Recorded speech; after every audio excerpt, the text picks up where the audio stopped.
Olha, após mais de 6 anos, vai a julgamento o homem acusado de matar Fernando Francisco dos Santos. Fernando tinha 35 anos, né? Houve, infelizmente, um assassinato após uma confusão que aconteceu no trânsito, que foi notícia, inclusive, também aqui na nossa programação. A repórter Débora Pérez está acompanhando tudo de perto no fórum aqui da cidade de Uberlândia. Primeiro, para relembrar este caso, essa cena que a gente mostrou aqui no Balanço Geral, uma cena muito forte, muito pesada deste crime que foi praticado. E, ao mesmo tempo, agora a família do Fernando relembra, revive tudo isso. E espera, claro, por justiça. Vamos até o fórum? Vamos? Débora está lá, ao vivo, junto com a gente, inclusive com a família, para relembrar esse caso e entender, né, o que está acontecendo hoje no fórum aqui da cidade de Uberlândia. Débora, fique à vontade. Exatamente, Rafa. Eu estou inclusive com a dona Nila, que é a mãe do Fernando, uma senhora que há 8 anos está lidando com todo esse sofrimento. A audiência que inclusive está marcada para acontecer a 1h da tarde aqui no Fórum de Uberlândia. E o pedido é só um, né, dona Nila? Difícil a gente relembrar tudo o que aconteceu. Foi um caso de muita tristeza mesmo, de muita violência, e eu imagino que para a senhora é muito complicado. Foi muito complicado, ainda continua sendo até hoje, né? Que a gente sente muita saudade dele, que ele era uma pessoa maravilhosa, trabalhadora. Então o que a gente quer hoje é justiça, que ele seja preso e que ele pague por o que ele fez, porque foi um crime muito cruel. Ele chegou até a arrancar o olho dele para fora.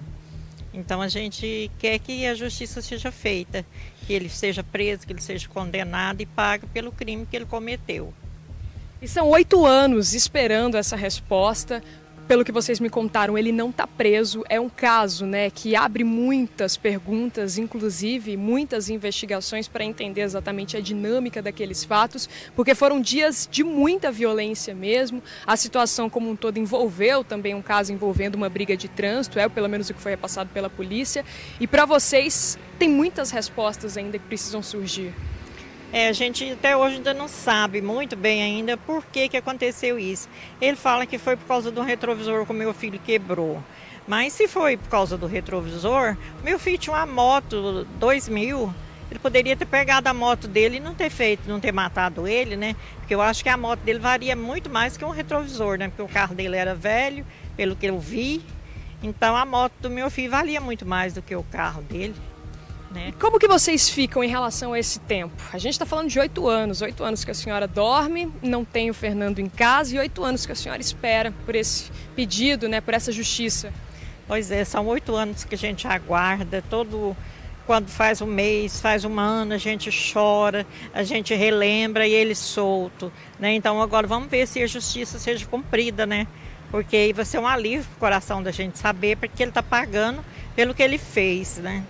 Com certeza. E a família veio em peso para participar, para também entender o que esse momento vai representar para vocês. Exatamente. Viemos os irmãos, o Xi também está para chegar. Então tem muita gente que veio porque quer justiça, porque foi muita crueldade.